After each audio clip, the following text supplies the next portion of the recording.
Hai semua, pertanyaan berikutnya adalah apa itu cognitive function? Oke, cognitive function adalah tatanan atau susunan dalam berpikir, alam sadar maupun alam bawah sadar. Yang susunan ini terbagi menjadi dua ya, intinya bentuknya perceiving atau judging. Oke, aku coba bedah di sini ya, kata perceivingnya. Perceiving di sini adalah gathering data kalau dalam bahasa Inggris atau cara untuk mengumpulkan data. Bisa juga menjadi tool untuk sharing data atau membagi data. Dan biasanya ini menjadi konteks sudut pandang atau cara melihat dunia ketika kita membicarakan tentang perceiving. Dan judging di sini adalah bagaimana kita mengorganize data, organizing data atau menata data, dan processing data atau cara kita untuk memproses data. Dan biasanya itu seringkali menjadi keputusan. Jadi untuk perceiving biasanya bentuknya N atau S, intuitive atau sensing. Terus untuk judging biasanya thinking or feeling, thinking atau feeling. Terus seringkali ada orang mempertanyakan konteks apa sih konkret atau abstrak. Oke, gini, maksudnya adalah bahasa ya. Ini aku sedang membahas bahasa. Ada bahasa yang disebut bahasa konkret, ada bahasa abstrak. Cara berpikir konkret, cara berpikir abstrak. Pada intinya di sini adalah lebih tepatnya bukan mengarah ke bahasa, tapi sebetulnya itu bagaimana kita melihat dunianya. Kayak aku analogikan seperti ini ya. Kayak semisal ada orang melihat suatu lukisan realistis. Dan ada seseorang yang lain yang melihat suatu lukisan yang abstrak. Oke, ketika kita melihat suatu lukisan yang realistis, cara kita menjelaskan biasanya akan lebih konkret. Kayak di situ ada gunting, terus ada orang berambut panjang, di situ dia sedang memotong rambutnya, lalu di sebelah sana ada seseorang mencabut rumput. Oke, ketika bentuknya abstrak, yang kita lihat aja sudah abstrak, maka bahasa kita akan terdengar abstrak. Kayak ada suatu sinar, di sinar itu dilingkari oleh warna coklat dan itu ada bercak-bercak kehitaman.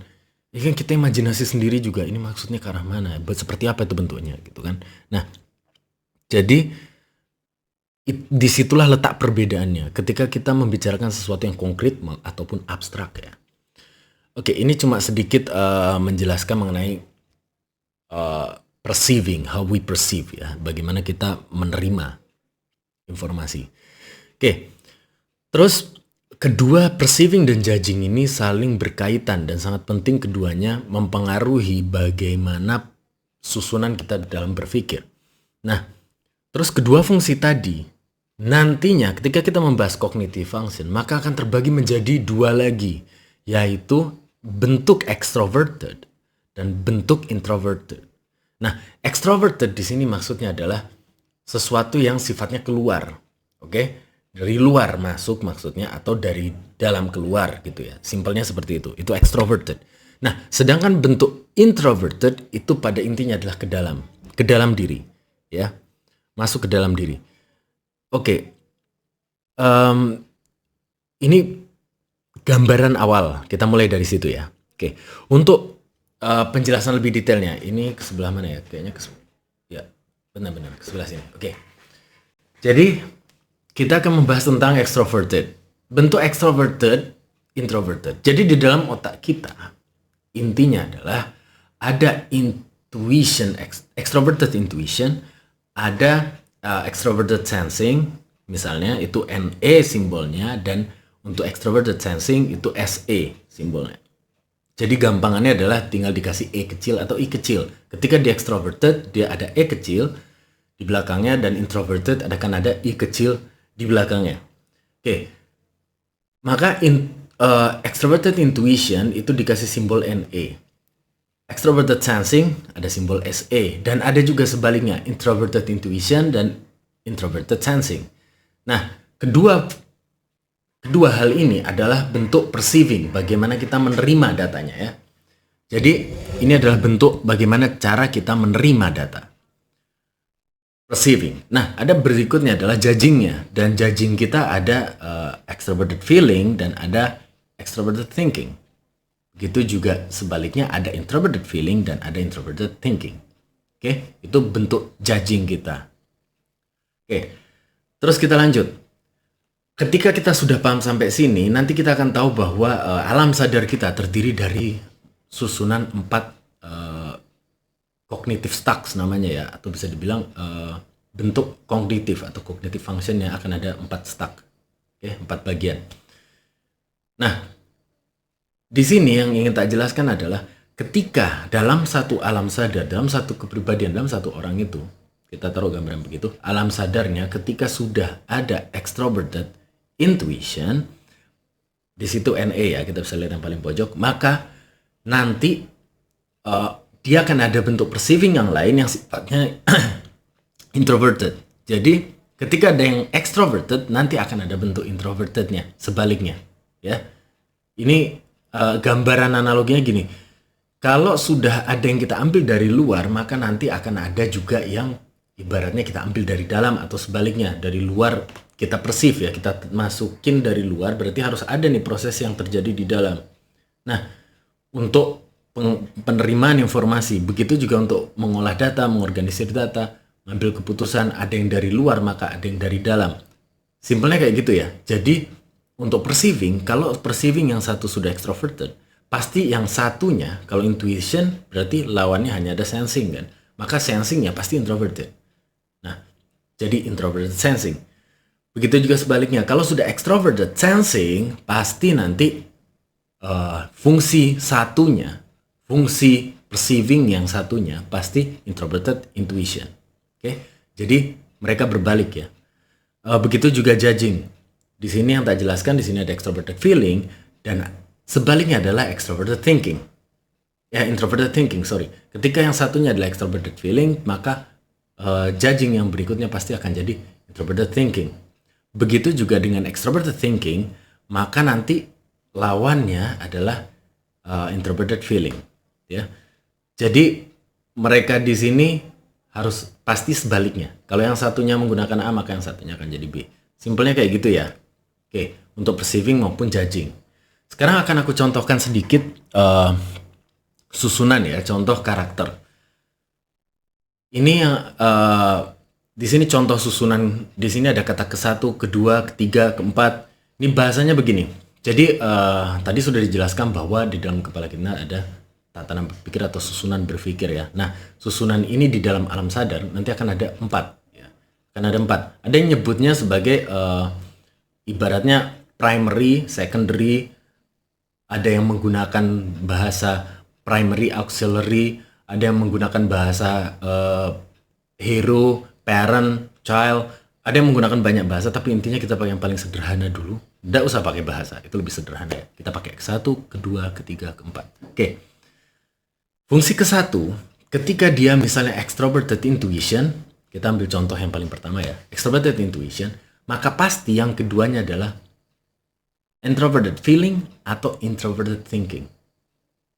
Ini sudah ada karakter loh, ketika dia extroverted intuition dan yang keduanya adalah introverted feeling, ini contoh dia pasti INFP berarti. Tapi kita belum sejauh itu membahasnya. Intinya kalau yang satu sudah begitu, maka yang satunya pasti akan begini. Jadi ketika sudah menggunakan perceiving di nomor ke-1, keduanya pasti judging. Dan ketiga akan mengikuti yang kedua. Jadi yang ketiga adalah judging juga. Nah, judgingnya ini akan berbalik lagi extroverted. Jadi pada intinya adalah ketika yang ke-1 adalah extroverted intuition, maka yang kedua harus menjadi introverted. Yang ketiga extroverted, yang keempat introverted. Kalau yang pertama sudah introverted, yang kedua tinggal extroverted, pokoknya silang-silang aja.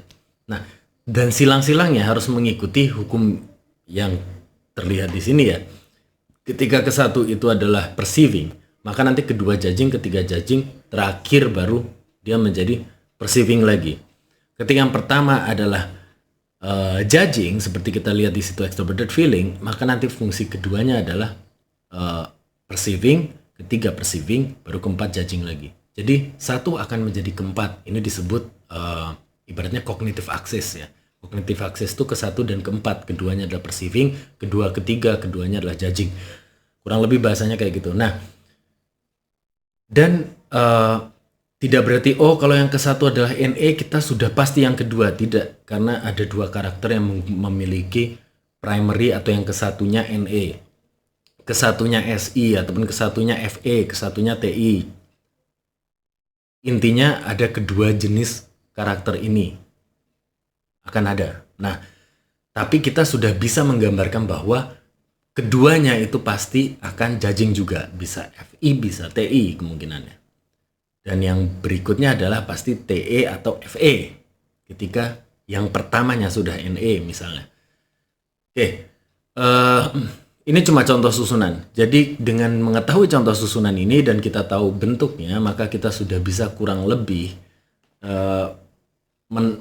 ketika kita harus menulis ini out of nowhere dari mana saja tiba-tiba kalau kita melihat seseorang dan karakternya, kita akan tahu, oh kalau dia pertama dia udah tahu NE-nya nih, nanti tinggal tahu berikutnya adalah FITI. Nah udah tahu TI, udah tahu pasti bawahnya FE, setelahnya SI.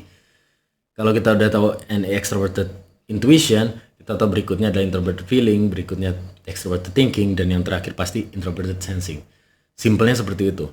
Oke, dengan melihat ini cuma buat gambaran bahwa dalam mempersif, kita akan ada juga cara mengorganisir data sebagai stack berikutnya, dan berikutnya lagi akan diorganisir lagi dan mengambil keputusan begini-begini, dan yang satunya persif lagi. Kita ambil contohnya karakter yang real aja langsung. Misalkan di sini ada INFJ. INFJ di sini dominant functionnya atau fungsi kesatunya adalah NI, maka fungsi keduanya adalah FE. Ini aku pakai kata FE, TI, SE biar lebih gampang supaya nggak kepanjangan ya. Introverted intuition, nanti extrovert feeling, kepanjangan.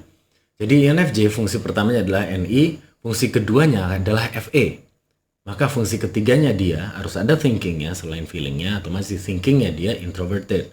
Dan terakhir adalah sensingnya dia extroverted. Yang artinya masing-masing kognitif ini nanti akan kita bahas di video-video selanjutnya, karena kalau dibahas di sini akan mungkin makin pusing ya dan akan panjang. Jadi nanti akan aku coba bikin video satu persatu bentuk kognitif masing-masing sebagai perbandingan misalnya ya. Dan berikutnya ada ESTJ misalnya TE, SI, NE, FI. Kita lihat ya. Di situ ada judging, perceiving, judging. INFP judging, perceiving, judging. Oke. SFP perceiving, judging, perceiving. Jadi yang paling atas pasti akan sebaliknya ada di bawah ya. NI sebaliknya SE, SE sebaliknya NI. Simpelnya seperti itu. Oke.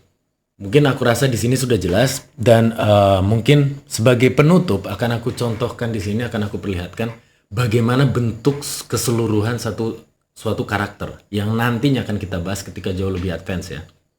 Contoh aja di sini ada INFJ, dia introverted, intuitive, feeling, judging. Kalau dalam bahasa MBTI, ada sebutan juga The Paladin. Oke, nantinya kita akan membahas masing-masing ini mengikuti Jungian cognitive function, mungkin lebih clear atau lebih jelas daripada kita hanya membahas dalam konteks MBTI-nya ya.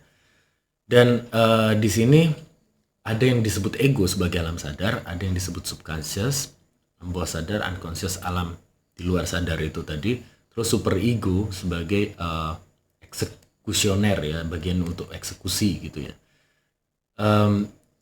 Ini nanti kita yang sebelumnya pernah tak jelaskan bahwa di dalam satu karakter itu ada 4 kepribadian seperti yang dibilang. Nah, di sini ada INFJ memiliki subconscious STP, unconscious NFP, dan super ego ISTJ. Spesifiknya kita akan bahas di video-video selanjutnya. Ini hanya sedikit gambaran aja supaya tahu bahwa nantinya kita akan membahas secara deep-nya, kita akan masuk sampai di situ. Oke, sementara begitu saja. Jadi mungkin sekarang sudah kenal apa itu cognitive function, dan masing-masing functionnya akan kita bahas ke depannya ya. Cognitive stack-nya per bagian, per jenis, per perceiving, per judging akan kita bahas di video-video selanjutnya. Oke, thanks for watching. Bye.